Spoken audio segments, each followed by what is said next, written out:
오늘 보실 말씀은 구약 성경 528면에 열왕기상 9장 10절부터 28절 말씀까지입니다. 제가 가지고 있는 성경은 구약 성경 528면에 열왕기상 9장 10절부터 28절 말씀까지를 제가 한 절 읽고 여러분들 한 절 읽고 교독하며 읽도록 하겠습니다.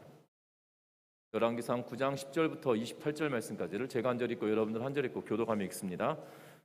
솔로몬이 두 집 곧 여호와의 성전과 왕궁을 20년 만에 건축하기를 마치고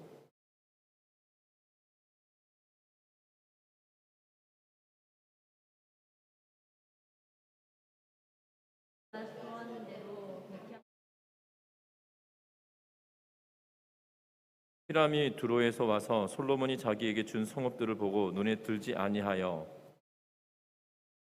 내게 준 이 성읍들이 이러한가 하고 가볼 땅이라 하였더니 그 이름이 오늘까지 있느니라. 히람이 금 120달란트를 왕에게 보내었더라.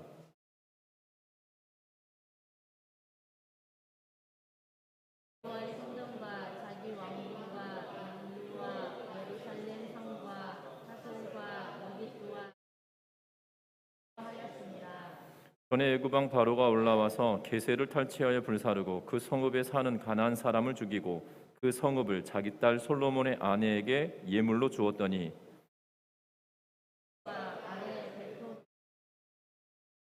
또 바알랏과 그 땅의 들에 있는 다드몰과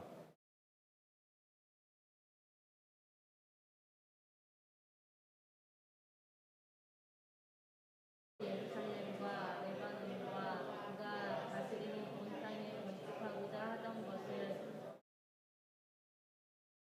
이스라엘 자손이 아닌 아모리 사람과 헷 사람과 브리스 사람과 히위 사람과 여부스 사람 중 남아 있는 모든 사람 이스라엘 자손이 다 멸하지 못함으로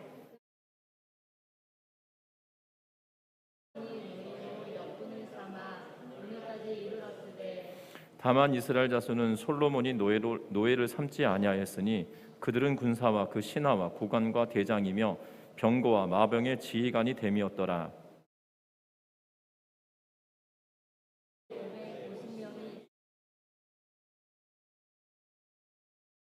바로의 딸이 다윗 성에서부터 올라와 솔로몬이 그를 위하여 건축한 궁에 이를 때에 솔로몬이 밀로를 건축하였더라.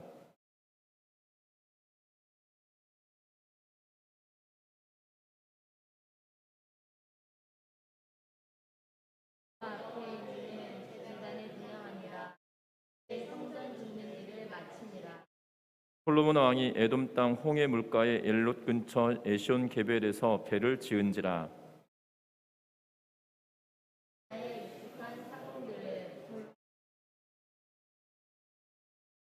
같이 읽습니다. 그들이 오빌에 이르러 거기서 금 420달란트를 얻고 솔로몬 왕에게로 가져왔더라. 아멘. 우리 서로 인사 나누고 말씀 나눕니다. 사랑하고 축복합니다. C.S. 루이스의 유명한 악마의 편지라는 책을 통해서 우리의 마음밭 비유를 가장 탁월하게 설명하고 있는 그러한 내용을 보게 됩니다. 그 내용은 이렇습니다. 어떤 영국의 노신사가 어느 날 대영 제국의 도서실을 찾아갑니다. 그 노신사는 일주일에 한 번씩 도서관에 들르는 그의 습관적인 태도로 그날도 도서관에 들어갔습니다. 여러 가지 책 중에서 손에 쥐어진 책이 신앙에 관한 책이었고 이 책을 읽어보다가 노신사의 마음속에는 갑자기 하나님에 관한 생각이 싹 트기 시작합니다. 그분은 어떤 분일까? 나는 그분과 어떤 관계를 맺어야 하는가? 이런 생각을 하고 있던 그 노신사에게 사단은 이렇게 그의 마음속에 말하기 시작합니다. 점심시간이야. 뭘 그렇게 생각해? 그 순간 그 노신사는 잠시 전에 마음속에 생각하려고 했던 하나님에 관한 의식을 누르고 식탁으로 나아가게 됩니다. 점심을 먹다가 갑자기 다시 하나님에 대한 생각이 마음속에서 일어나기 시작합니다. 하나님 과연 어떤 분일까? 나는 그분과 어떤 관계를 맺어야만 하는가? 라는 질문이 싹 트기 시작할 때 이때 또 사단은 그 마음속에 다시 말하기 시작합니다. 그 사단은 이 사단에게 감동을 받은 노신사는 이렇게 말하기 시작합니다. 밥 먹는데 골치 아프게 뭘 생각해? 일단 밥이나 먹고 보자 라고 이야기를 하죠. 식사를 끝냈습니다. 다시 하나님의 생각이 어렴풋이 나오려고 합니다. 그러나 노신사는 사탄의 역사를 통해서 이렇게 말합니다. 그거 뭐 있을 수 있는 생각이지. 오늘은 너무 바빠. 집에 가서 할 일이 너무 많아. 라고 하며 집 밖으로 나와서 도서관 밖으로 나와 버스를 탑니다. 버스 좌석에 앉자 신문을 읽으며 아무 일도 없었던 것처럼, 아무런 자극도 아무런 변화도 경험하지 않았던 사람처럼 여느 때와 마찬가지로 집으로 돌아갑니다. 라고 C.S. 루이스는 그의 책에서 이러한 인상을 남기고 있는 것을 보게 됩니다. 그리고 그 버스를 타고 가는 노신사의 뒤편에 사단은 회심의 미소를 지으며 지었다라고 하며 이 책을 쓰고 있는데요. 어떻게 보면 우리의 인생사도 비슷해 보이는 일들이 있습니다. 예수를 전하고 때로는 예수를 믿으라라고 우리가 권면을 받았을 때 처음 예수에 관한 생각을 한번 해보다가 그 생각들을 접어버리고 또 다른 것을 생각하였던 때가 있지 않았나 싶은 생각이 들어집니다. 분명한 것은 그 순간 어떤 선택을 하느냐에 따라 인생이 달라질 수도 있었다는 것이지요.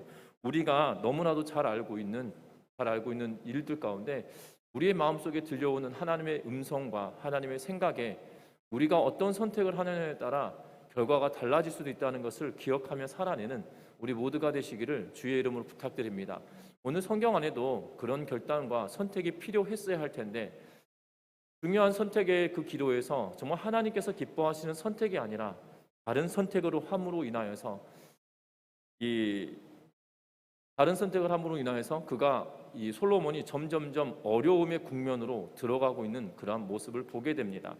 성경은 선줄로 생각하는 자는 넘어질까 조심하라고 고린도전서 10장 12절 말씀에 우리에게 기록해 놓고 있는 것을 보게 됩니다. 흥할수록 잘 될수록 깨어서 스스로를 살펴보라라고 이야기하고 있는 그런 말씀이죠. 중요한 것은 솔로몬은 든든하게 나라를 세워가고 있었음에도 불구하고 그 흥하여 가고 있을 그때에 넘어질까 조심하며 자기 자신을 살폈어야 함에도 불구하고 그때를 놓침으로 인하여 거룩한 공동체였던 이스라엘 공동체, 유대 공동체를 어려움으로 몰아가고 있는 그러한 모습을 보게 됩니다. 그 시작점을 우리가 오늘 본문을 통해서 보게 되어지는데요. 솔로몬을 넘어지게 한 그 씨앗들이 도대체 무엇이었는지 오늘 본문의 말씀을 통하여서 살펴보고 우리 또한 그 씨앗들이 우리 안에는 있지 아니한지 우리의 자신을 말씀을 통하여 조명해 볼 수 있는 그러한 시간들 되시기를 주의 이름으로 부탁드립니다. 오늘 10절 말씀에 이렇게 이야기합니다. 10절 말씀에 이렇게 말합니다. 같이 읽어봅니다. 10절 말씀입니다. 솔로몬이 두 집 곧 여호와의 성전과 왕궁을 20년 만에 건축하기를 마치고 아멘. 오늘 10절 말씀에 다시 한번 솔로몬이 두 집 곧 여호와의 성전과 왕궁을 20년 만에 건축하기를 마쳤다라고 이야기합니다. 1절에서도 9장 1절에서도 말했었습니다. 솔로몬이 여호와의 성전과 왕궁 건축하기를 마침에 자기가 이루기를 원하던 모든 것을 마친 때에라고 이야기하면서 그가 원하였던 모든 것을 마친 그때에 기브온 산당에서 나타나셨던 하나님이 그에게 나타나시며 이야기하셨던 내용으로 9장이 시작했었습니다. 그런데 다시 한번 이 일들을 기록합니다. 열왕기를 기록하고 있는 이 저자가 두 집 곧 여호와의 성전과 솔로몬의 왕궁이 20년 만에 건축이 끝났다라고 이야기하며 다시금 이야기하고 있는 것을 보게 되는데요. 어떻게 보면 이 열왕기상 9장 1절부터 9절까지는 성전을 건축하고 봉헌을 하고 하나님께 기도하였던 내용의 응답처럼 기록하고 있다라면 이제 그 기록하고 있어서 그 시점을 9장 1절에서는 지난 시간에도 말씀드렸지만 9장 1절에서는 20년이라고 하는 시간이 있었음에도 불구하고 마치 문맥상 내용을 보면 봉헌식을 하며 기도하였던 그 내용에 응답하시는 것처럼 하나님이 말씀하고 계시다라고 이야기했다라면 오늘의 본문은 그 20년의 역사의 기간이, 그러니까 노동의 기간이 끝나고 이 왕궁을 짓고 솔로몬의 성전을 짓고 난 이후에 그 이후의 시간들에 대하여 어떤 일이 있었는지에 대한 역사적인 사실들을 이 열왕기상 저자는 우리에게 이야기해주고 있다는 겁니다. 그런데 그 역사적인 사실 가운데 어떠한 일이 있었냐면 솔로몬이 왕궁을 짓고 그 20년이 끝나고 난 뒤에 갈릴리 땅의 20곳, 성읍 20곳을 히람에게 주었다라고 이야기합니다. 그 이유를 히람에게 솔로몬이 원하는 대로 백향목과 잣나무와 금을 히람이 제공해 주었기 때문이라는 사실입니다. 뿐만 아니라 히람이 두로에 와서 솔로몬이 요구하였던 모든 것들을 다 행할 수 있도록, 일할 수 있도록 모든 제반 사항들을 도와주었던 그것에 대한 대가로 이 갈릴리 지역에 있는 성읍 20곳을 히람에게 주었다라고 말합니다. 그런데 희한한 것은 12절 말씀이에요.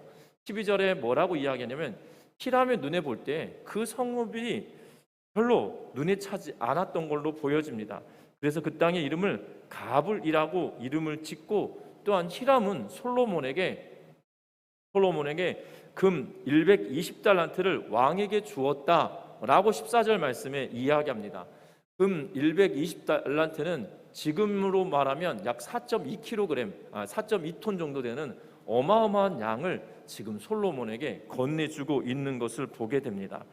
여러분들 10절에서 읽었던 것처럼 히람을 통하여서 많은 일들을, 히람과 함께 여러 일들을 도모했었습니다. 성전을 짓는 것, 그리고 왕궁을 짓는 것, 그리고 이 히람 밑에 있었던 사람들을 통하여서 이 성전의 기물들을 만들어내는 일들을 우리가 보았었습니다. 그런데 중요한 것은 두로왕 히람과 솔로몬과의 관계의 문제인 것 같아요. 본문의 내용을 잘 살펴보면 솔로몬이 요구한 대로 주었다. 그리고 14절에 보면 120달란트나 되는 금을 주었다.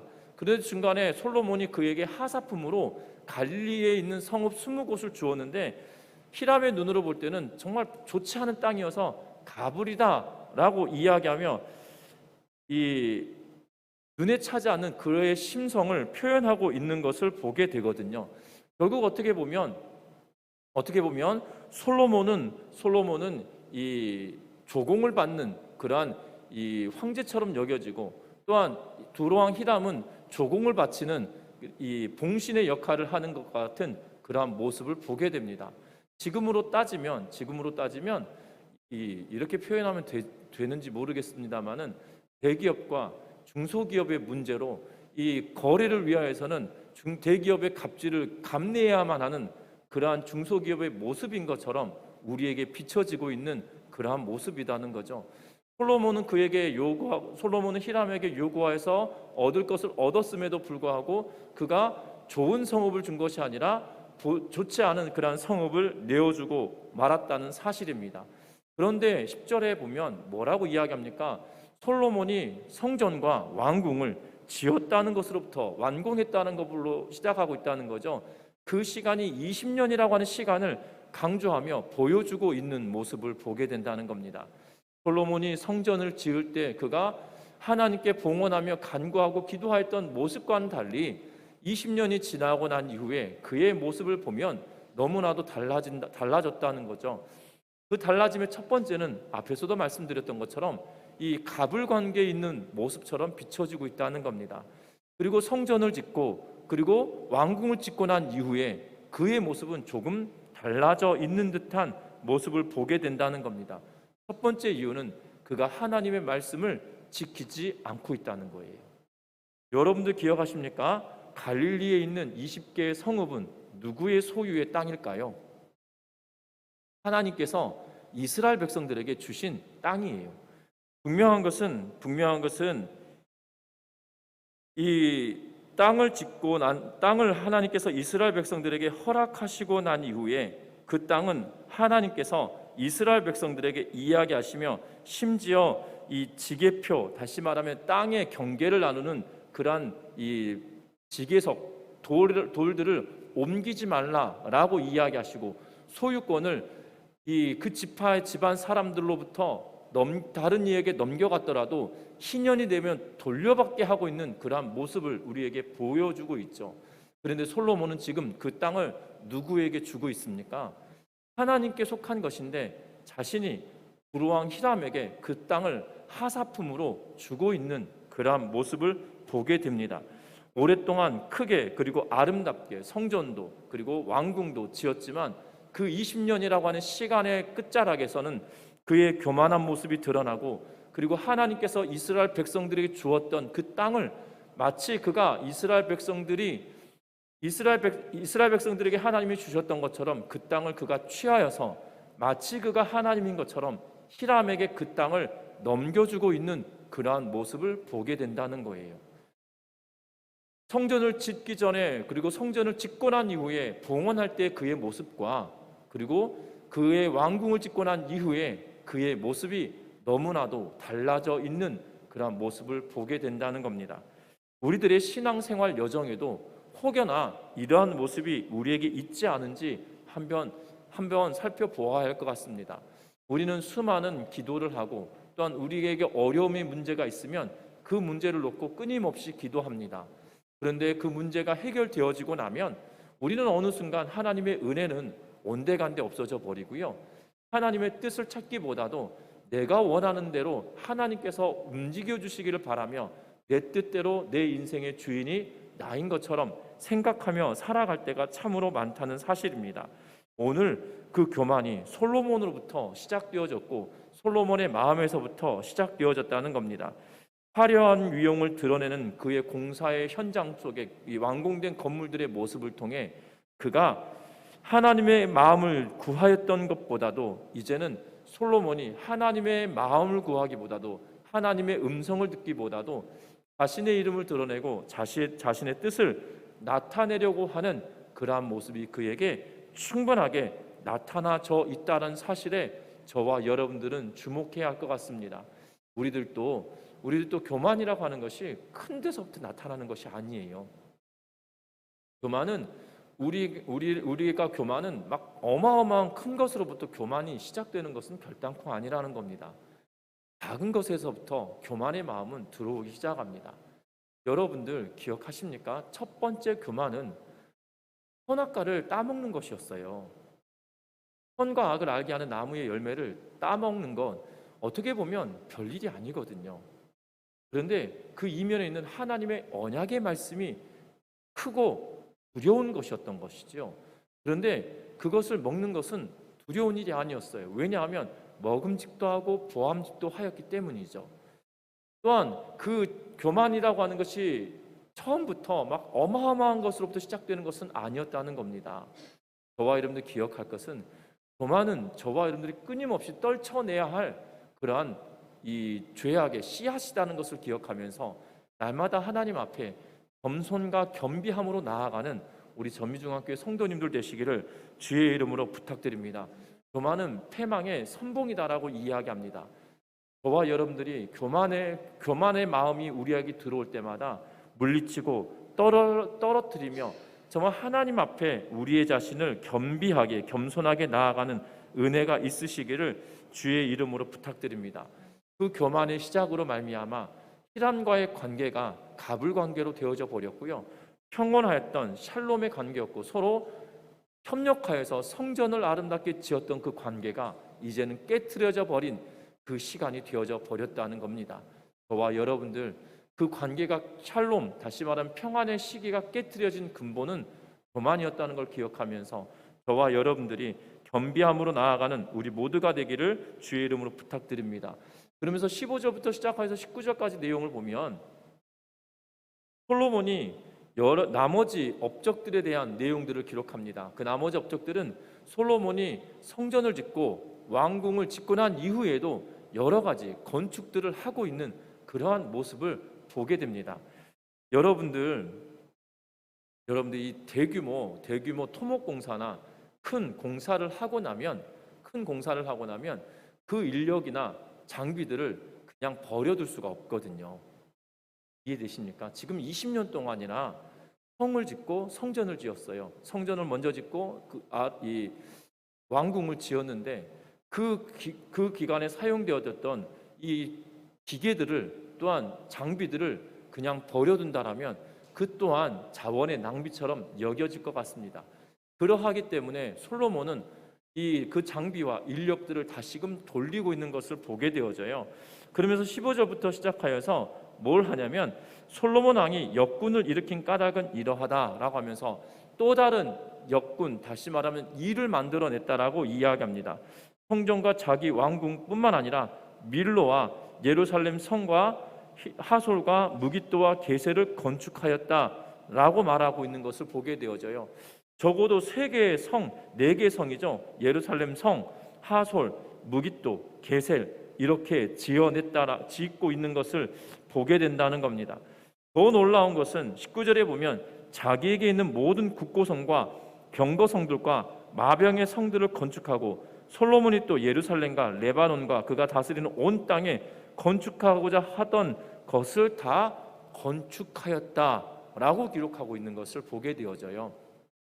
왕궁과 성전과 왕궁으로 그친 것이 아니라, 그리고 이 3곳의 성읍, 예루살렘 성을 포함하면 4곳의 성읍을 다시 중건하고 있는 것으로만 그친 것이 아니라 이스라엘 전역에 국고성과 병거성을 지을 뿐만 아니라 마병의 성도 건축하고 예루살렘, 레바논과 그가 다스리는 온 땅에 그가 건축하고 싶어 했던 모든 것을 다 지었다, 이루어내었다라고, 건축하였다라고 19절에는 이야기하고 있는 것을 보게 된다는 거예요.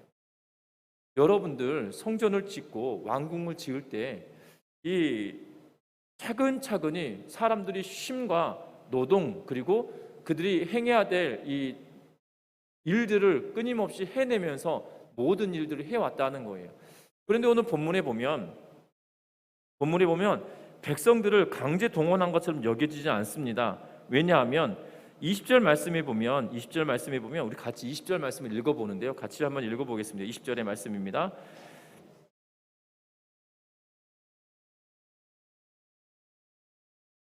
히윗 사람과 여부스 사람 중 남아있는 모든 사람, 21절도 읽습니다. 곧 이스라엘 자손이 다 멸하지 못함으로 그 땅에 남아있는 그들의 자손들을 솔로몬이 노예로 역군을 삼아 오늘까지 이르렀으며. 아멘. 오늘 성경에 보니까 하나님께서 이스라엘 백성들을 가나안 땅에 들어오면 가나안에 있던 토착민들, 가나안 땅에 거하고 있던 이 사람들을 다 진멸하라고 말씀하셨거든요. 그들이 아모리 사람, 헷 사람, 브릿 사람, 히윗 사람, 여부스 사람 이들이에요. 그런데 그들을 지금 노예로 삼아서 일을 시킵니다. 비록 이 건축에 참여한 사람들이 강제 노역을 하고 있는 이스라엘 백성들은 아닌 걸로 보여지죠. 그래서 22절에 이렇게 말합니다. 다만 이스라엘 자손은 솔로몬이 노예를 삼지 않았다라고 표현하고 있어서 이스라엘 백성들 자체는 노예로 삼지 않았지만 노예로 삼은 자들이 있었고, 또한 이스라엘 백성 중에 550명은 그들을 관리하는 사람들로, 지휘관으로 삼고 있는 것을 23절에 기록해 놓고 있는 것을 보게 되어져요. 그런데 여러분들, 우리가 잘 알아야 되는 것은 이 본문에서 2가지 큰 잘못을 지금 솔로몬이 하고 있다는 겁니다. 첫 번째는 이스라엘 백성들의 강제 노동이 끝난 것처럼 여겨지지만 끝이 아니었던 것 같아요. 오늘 열왕기상에서 기록하고 있는 이 본문의 내용이 비록 노예를 삼아서 그들을 진멸하여야 했던 이 가나안 사람들을 지금 그들의 노예로 삼아 일을 시키고 있는 그런 모습을 보게 되는데, 중요한 것은 오늘 본문에는 솔로몬이 이스라엘 백성들은 노예로 삼지 않았다라고 이야기하고 있지만 그 후에 등장하고 있는 일들을 보면 이 결단코 그들을, 이스라엘 백성들을 노예로 삼지 않았다라고 말하기가 어려운 상황에 직면해 있는 것을 보게 된다는 겁니다. 특별히 열왕기상 12장 18절부터 19절 말씀에 보면 성경은 이렇게 기록하고 있습니다.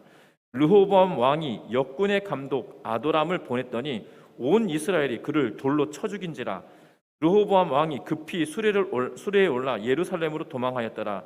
이에 이스라엘이 다윗의 집을 배반하여 오늘까지 이르렀더라 라고 성경에 기록하는데, 솔로몬이 죽고 그의 아들 르호보암이 왕이 되었습니다.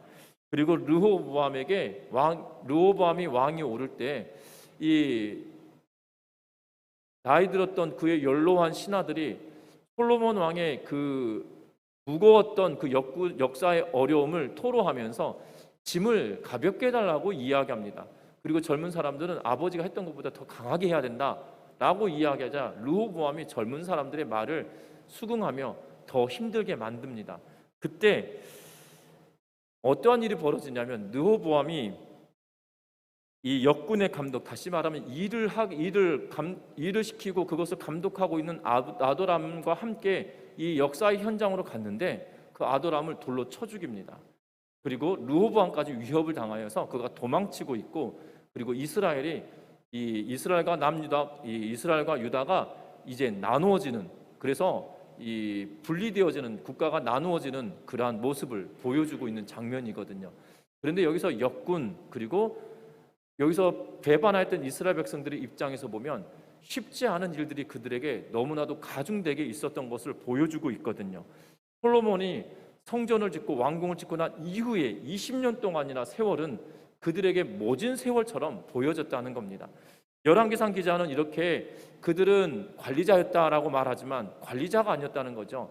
20년 성전을 짓고 왕궁을 짓고 난 이후에는 그렇게 되었을 수는 있으나 그 이후에 20년의 기간이 끝자락에 왔을 때는 이스라엘 백성들의 고역은 말로 할 수 없을 만큼 힘든 그러한 상황에 직면했다는 것을 보여주고 있다는 것이에요. 여러분들 기억하십니까? 오늘 성경을 딱 보시면 19절에 모든 국고성과 병거성과 마병성을 지었다라는 표현을 보면, 여러분들 이스라엘 백성들이 가나안 땅을 향하여 나올 때 애굽 땅에서 그들이 했던 노역이 바로 이것이었죠. 애굽의 국고성을 쌓는 일이었어요. 애굽의 국고성을 쌓는 일이었고, 그 국고성을 쌓는데 너무나도 힘든 삶을 그들이 경험했던 모습을 보게 됩니다. 어떻게 보면 열왕기상을 기록하고 있는 이 저자가 국고성과 마병성과 그리고 병거성들을 이야기하면서 마치 애굽 땅에서 고통받았던 이스라엘 백성들의 모습을 지금 그들에게 오버랩시키며 우리의 이 이스라엘 백성들에게 이 글을 읽고 있는, 열왕기상을 읽고 있는 저자들에게 보여주고 있는 그런 모습처럼 비춰진다는 거예요.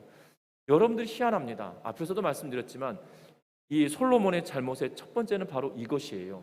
그 백성들을 고통으로, 특별히 애굽 땅에서 고생하며 국고성을 쌓았던 그 애통함이 있었던 그 시절로 솔로몬이 그 백성들을 몰아가고 있다는 거죠. 특별히 본문에서는 이 노역하고 있는 이들이 가나안 거민이었다 할지라도 그 이후의 삶은 12장에 가서 보면 결국 이스라엘 백성들이 고스란히 담당했던 그러한 모습처럼 여겨진다는 거예요. 여러분들 기억할 것은 하나님의 음성에 귀 기울이지 않고 교만하기 시작하면 결국 하나님의 뜻보다도 그와 관계 있었던 모든 사람들을 처참함으로 몰아가게 되어지는 그러한 상황에 직면하게 된다는 거죠. 또 하나는 오늘 본문에 읽었던 20절에 보았던 그 5 족속들은 다 진멸해 버려야 될 그러한 민족이었어요. 하나님이 그들을 진멸하라고 하신 이유가 무엇입니까?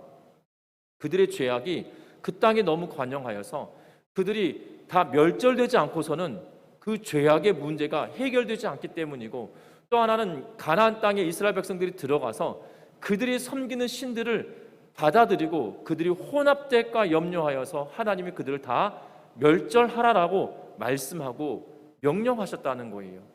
여러분들 기억할 것은 사울 왕에게 하나님이 아말렉을 진멸하라고 하실 때 이유가 있었죠.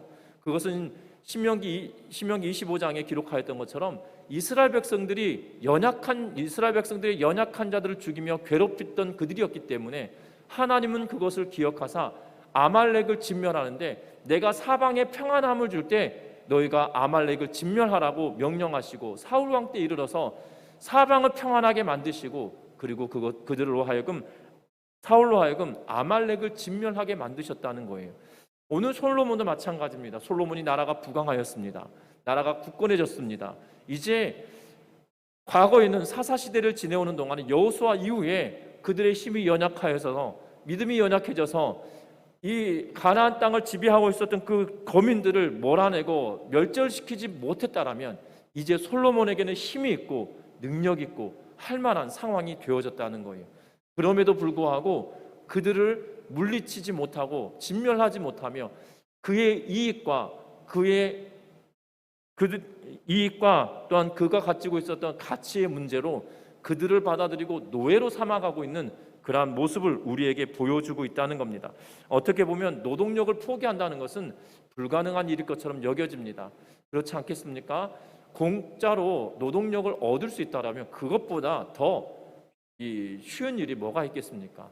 현대를 살아가는 21세를 살고 있는 저와 여러분들의 세상에서도 공짜 노동력을 얻을 수 있다면 인간의 탈을 쓰고라도 악행을 저지르고 있는 일들이 우리 주변에 여전히 있는 것을 보게 되지 않습니까?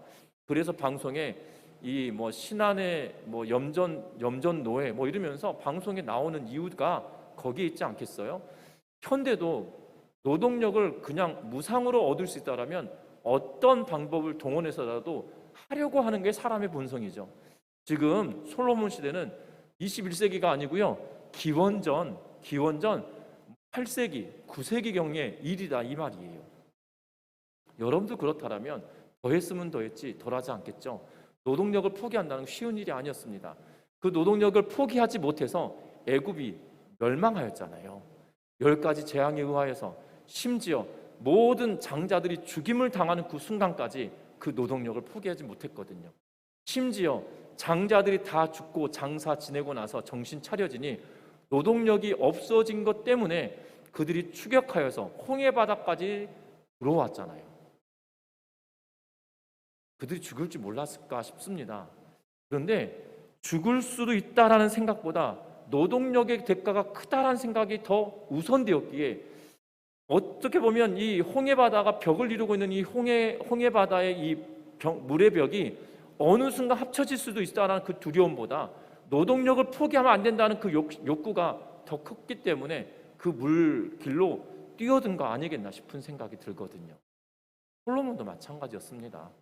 결국 진멸해야 될 하나님이 명령하셨던 그 명령을 지키기보다도 자기의 이익과 노동력을 포기할 수 없어서 그 말씀을 거슬러 버리는 일들을 보게 된다는 겁니다. 마치 이스라엘 백성들을 괴롭혔던 애굽 왕 바로의 모습이 지금 솔로몬에게 비춰지고 있다는 거예요. 우리는 심각하게 한번 생각해 봐야 할 것 같습니다. 우리는 교만이라고 하는 것이 작게서부터 시작된다라고 말씀을 드렸어요. 그런데 지금 솔로몬의 모습은 어느 순간 하나님을 믿는 믿음의 백성들을 괴롭혔던 바로의 모습이 그에게 오버랩되며 비춰지고 있다는 거죠. 국고성의 문제, 노동력을 포기할 수 없는 문제. 저와 여러분들도 마찬가지예요. 신앙생활 해가면서 하나님의 은혜로 말미암아 예수 그리스도의 십자가의 은혜로 하나님의 자녀가 되었습니다. 그러면 우리의 마음과 생각과 우리의 행동과 행위가 바뀌어져 가야 되거든요. 그런데 어느 순간 그 은혜는 온데간데 없어져 버리고요. 변화되었던 우리의 삶의 태도가 어느 순간 원래대로 돌아가져 가고 있는 그러한 모습을 우리는 보고 있지 않은지 한번 살펴봐야 할 것 같습니다.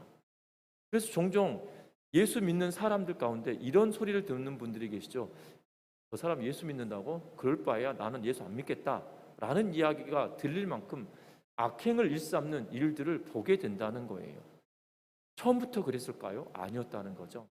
어느 순간 그가 행해야 될 그 사명도 잊어버리고 하나님의 은혜도 온데간데 없어져 버리고 결국 그 자신이 교만의 씨앗이 성장하고 장성하여서 그 교만의 열매로 인하여서 그가 그렇게 변질되어져 가고 있는 모습을 보게 된다는 겁니다.